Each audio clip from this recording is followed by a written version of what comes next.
తెలంగాణలో మళ్లీ గుంటనక్కలు మోహరిస్తున్నాయి. జాతీయవాదపు ముసుగులో మరోమారు తెలంగాణ ఆత్మగౌరవంపై దాడి చేస్తున్నాయి.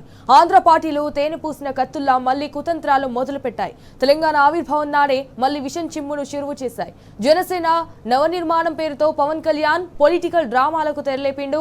తన సభకు పర్మిషన్ రాలేదన్న సాకుతో ప్రెస్ మీట్ పెట్టి తెలంగాణపై మళ్లీ విషం చిమ్మిండు. తెలంగాణ ఎవడయ్య జాగిరని అడుగుతావా పవన్ కళ్యాణ్? అవును బై, బరాబర్ తెలంగాణ మా అయ్య జాగిరే. మీ అయ్య జాగిరే ఎక్కడో అక్కడ వేసుకో. ఒళ్ళంతా విషం నింపుకొని తీయటి మాటలతో మోసగించాలని పవన్ పగటి నాటకం చేస్తున్నాడు. తెలంగాణను ఏనాడు అగౌరవపరచలేదా? తెలంగాణ వస్తే 11 రోజులు తిండి మానేసావని చెప్పడం ఆత్మగౌరవపరచడం కాదా? తెలంగాణ దిష్టి తగిలిందని అనడం అవమానించడం కాదా?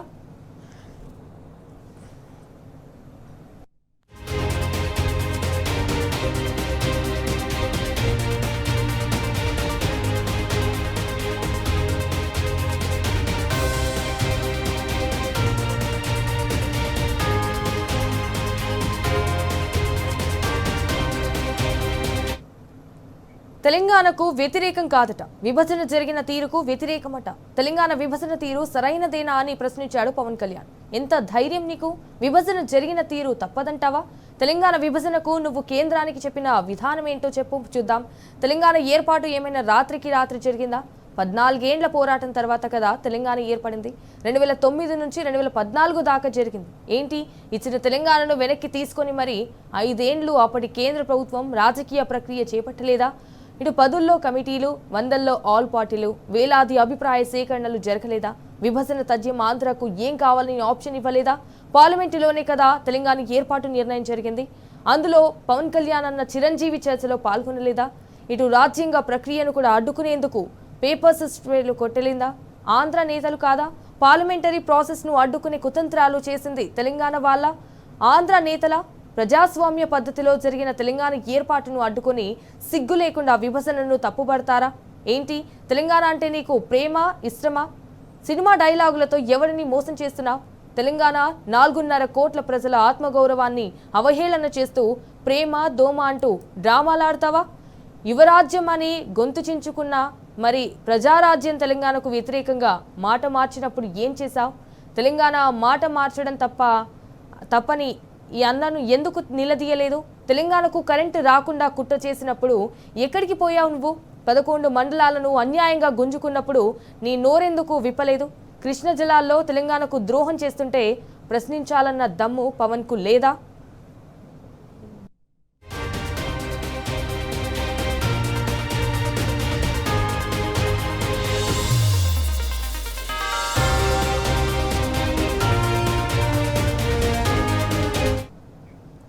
సో రైట్, ఇప్పుడు దీనిపైన డిస్కస్ చేయడానికి పల్లె రవికుమార్ అయితే బీఆర్ఎస్ మనతో జాయిన్ అవుతున్నారు ఫోన్లో. ఎస్ రవికుమార్ గారు, ఇటు తెలంగాణలో అయితే మళ్ళీ గుంటనక్కలు అయితే మోహరిస్తున్నాయి. ఇటు పవన్ కళ్యాణ్ చేసిన వ్యాఖ్యలకు అసలు దీనిపైన ఏం చేయాలి, ఎలా చూడాలి?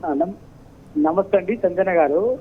ముందుగా పవన్ కళ్యాణ్ ఇంకా ఆయన ఒక రాజకీయ పరిపక్వత లేనటువంటి రాజకీయ నాయకుడిగా మాట్లాడుతున్నారు. ఆయన ఒక సినిమా నటుడి లాగా మాట్లాడుతున్నాడు తప్ప ఒక పరిణతి కలిగినటువంటి రాజకీయ నాయకుడిగా మాట్లాడుతుంది. ఆయన ఏ విషయం మీద కూడా ఏదో ఎవరో రాసిచ్చినటువంటి స్క్రిప్ట్ని, వాక్యాలని, డైలాగులని మాట్లాడటం తప్ప ఒక సినిమా నిర్మాత తన అవసరాల కోసం ఒక స్క్రిప్ట్ రైటర్ పెట్టుకుంటాడు. దాంతో సినిమా డైలాగ్ ఓ నిర్మాత ఉంటాడు, ఓ డైరెక్టర్ ఉంటాడు. ఈయనకు చంద్రబాబు నాయుడు నిర్మాత, డైరెక్టరు, నరేంద్ర మోడీ వాళ్ళ అవసరాలకు అనుగుణంగా, వాళ్ళ ప్రయోజనాలకు అనుగుణంగా మాట్లాడటం తప్ప అసలు తెలంగాణ అస్తిత్వం గురించి, తెలంగాణ ప్రజలకు సంబంధించినటువంటి తెలంగాణ ప్రజల ఆకాంక్షలకు సంబంధించి కానీ, తెలంగాణ ఆర్ద్రత కానీ, తెలంగాణ సమాజం కానీ పవన్ కళ్యాణ్కి ఇంకా 1000 జన్మలు ఇచ్చినా కూడా అర్థం కాదు. ఎందుకు అంటే ఆయనకి ఏ పార్టీ పరిజ్ఞానం ఉందో, ఆయనకి ఏ పార్టీ పరిపక్వత ఉన్నదో, ఆయనకి ఏ పార్టీ తెలంగాణ అంటే ప్రేమ ఉన్నదో అక్కడే అర్థమైంది. మళ్ళీ 12 ఏళ్ల తర్వాత మాట్లాడిన మాట ఏంటంటే తెలంగాణ రాష్ట్ర ఏర్పాటు ప్రక్రియ రాజ్యాంగబద్ధంగా జరిగిందని చెప్పేసి ఇవాళ మాట్లాడతారు. సిగ్గుండాలి పవన్ కళ్యాణ్ కు. ఏం సోయిదచ్చినటువంటి మాటలు. ఒక ముఖ్యమంత్రి అన్నటువంటి విజ్ఞతలు, ఇంగిత జ్ఞానం మర్చిపోయి ఇవాళ ఇష్టం అన్నట్టుగా మాట్లాడటము. తెలంగాణ ఈ దేశంలో ఏర్పడినటువంటి ఇన్ని రాష్ట్రాల్లో స్వతంత్రం వచ్చిన రోజు నుంచి ఇప్పటి వరకు ఏర్పడినటువంటి 16 రాష్ట్రాల్లో ఏ రాష్ట్రానికి సంబంధించినటువంటి కూడా, ఏ రాష్ట్ర ఏర్పాటు సందర్భంలో కూడా ఇంత విస్తృతమైనటువంటి చర్చ కానీ, ఇంత విస్తృతమైనటువంటి అభిప్రాయాలు కానీ పార్లమెంట్ లో కానీ, చట్టసభల్లో కానీ, బయట రాజకీయ పార్టీలు కానీ ఎక్కడ జరగలేదు. తెలంగాణకు సంబంధించి చాలా స్పష్టంగా రాజ్యాంగం పొందుపరిచినటువంటి ఆర్టికల్ 3లో 3కి అనుగుణంగా విస్తృతమైనటువంటి చర్చలు జరిగి దానికి అనుగుణంగా పార్లమెంట్ లో రాష్ట్రం ఏర్పడింది. అది ఇవాళ ఇవాళ 12 ఏళ్ల తర్వాత మేలుకొచ్చింది పవన్ కళ్యాణ్ గారు. ముందు ఆయన రాజకీయ పరిణతిని తెచ్చుకొని మాట్లాడితే మంచిది. తెలంగాణ విషయంలో నోటికొచ్చినట్టుగా ఇష్టానుసారంగా మాట్లాడితే ఆయన ఏమో అనుకుంటుండు కానీ ఏదో తెలంగాణ చైతన్యం ముందు చాలా మంది మీ తాతలే పైజాములు కూడా కూర్చున్నటువంటి తెలంగాణ ఆ పరిస్థితి తెచ్చుకోవద్దని చెప్పేసి ఈ సందర్భంగా పవన్ కళ్యాణ్ గారు చెప్తున్నారు. ఎందుకు అంటే కేవలం ఇది చంద్రబాబు నాయుడు, రేవంత్ రెడ్డి, నరేంద్ర మోడీ ఆడుతున్నటువంటి డ్రామాలో భాగంగానే పవన్ కళ్యాణ్ అనేటువంటి ఒక కొత్త క్యారెక్టర్ ఇవాళ మళ్ళీ తెలంగాణని అస్థిరపరిచేందుకు, తెలంగాణ అస్తిత్వాన్ని దెబ్బతీసేందుకు వచ్చినటువంటి చేస్తున్నటువంటి దుష్ట పన్నాగము. తప్పనిసరిగా చైతన్యవంతమైనటువంటి సమాజము తెలంగాణ సమాజం ఇవాళ రాజకీయాలకు అతీతంగా పవన్ కళ్యాణ్ లాంటి వాళ్ళ మోసాన్ని, కుట్రలని, లోతైన కుట్ర వెనుకున్నటువంటి లోతైన పన్నాగాన్ని పసిగట్టగలిగే చైతన్యం ఇవాళ తెలంగాణ సమాజానికి ఉంది. తెలంగాణకు ఇటువంటి రంగుల వేసవాళ్ళని చూసి ఏదో తెలంగాణ ఏదో భయపడేటటువంటి పరిస్థితి లేదు. తెలంగాణ అస్తిత్వాన్ని ఇవాళ కాపాడుకోవటం అనేది తెలంగాణ సమాజం మీద, రాజకీయాలకు అతీతంగా పౌర సమాజం మీద చాలా స్పష్టంగా ఉన్నది. ఖచ్చితంగా ఎన్ని రాజకీయ వైవిధ్యాలున్నా, ఎన్ని రాజకీయ విభేదాలున్నా సందర్భం వచ్చినప్పుడు తెలంగాణ సమాజం అన్నిటికీ రాజకీయాలకు అతీతంగా, భేషజాలకు అతీతంగా ఒక్కటిగా నిలబడి తనను తాను నిలబెట్టుకుంటది, తన అస్తిత్వాన్ని తను కాపాడుకుంటది. దానికి భంగం కలిగించడానికి వచ్చేటటువంటి వాడు ఎంత పెద్ద మొనగాడైనా కూడా తన్ని తరుముతుంది. ఆ ప్రాంతం వాడేంటే ఇదే తెలంగాణ వాడైనది ఈ ప్రాంతంలో బొందబెట్టి గోతి దొవి బొందబెట్టి. ఓకే, థ్యాంక్ యూ పల్లె రవికుమార్ గారు. థ్యాంక్ యూ అండి.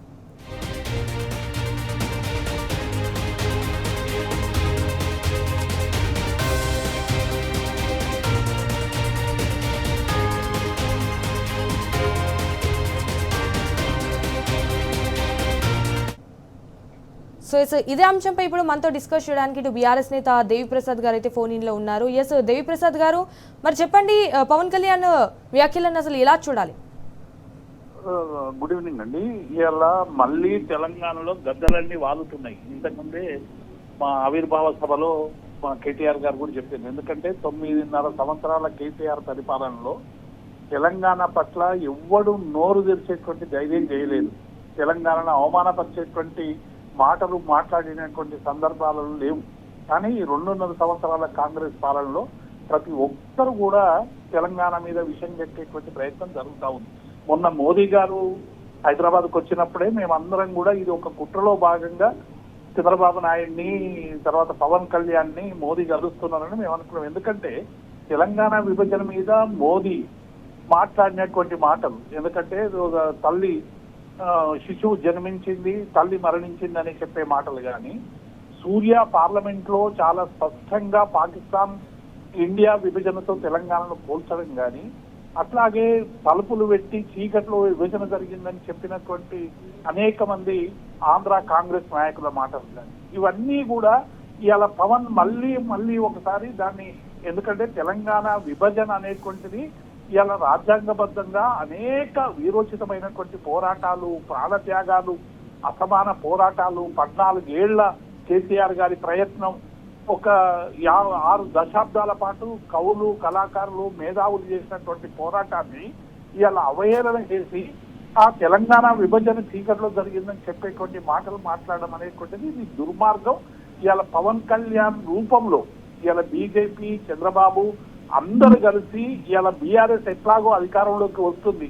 ఎందుకంటే కాంగ్రెస్ పరిపాలన పట్ల ప్రజలందరూ కూడా ఇవాళ తీవ్రమైనటువంటి ఆవేదనతో, ఆక్రోశంతో పోవాలి. ఎక్కడికి పోయినా కూడా కేసీఆర్ పరిపాలన కావాలని ప్రజలు చెప్తున్నటువంటి సందర్భంలో రాబోయే ఎన్నికల్లో బీఆర్ఎస్ పార్టీని దెబ్బతీయడానికి ఒక కుట్రపూరితమైనటువంటి చర్య జరుగుతున్నది అనేటువంటి విషయం దీని ద్వారా చాలా స్పష్టమైతా ఉంది. ఎందుకంటే చాలా ముందు మా అంతకుముందు గోరెటెక్కన వాళ్ళు మీరు రావచ్చు పోవచ్చు రొయ్యలు అమ్ముకోవచ్చు అని, మీరు రావచ్చు పోవచ్చు సినిమాలలో నటించవచ్చు, శనివారం ఆదివారం హాయిగా విశ్రాంతి తీసుకోవచ్చు.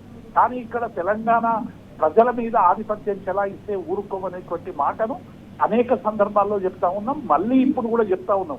నువ్వు 11 రోజుల పాటు విభజనను నిరసిస్తూ అన్నం తినటువంటి పవన్ కళ్యాణ్ కు ఇవాళ తెలంగాణలో తిరిగేటువంటి హక్కు ఉందండి. మొదలు ముక్కు నేలకు రాయాలి పవన్ కళ్యాణ్. తెలంగాణ ప్రజల పట్ల ఆయన అనుసరించినటువంటి దాని మీద ఇవాళ ముక్కు నేలకు రాసినాక తెలంగాణ రాజకీయాల మీద మాట్లాడాలి. కానీ ఇవాళ ఏమైతుందంటే బీజేపీ అట్లాగే టీడీపీ చేతుల్లో ఈయన పవన్ కళ్యాణ్ ఒక పావుగా ఇవాళ వాళ్ళు ఉపయోగించుకునేటువంటి ప్రయత్నం చేస్తా ఉన్నారు.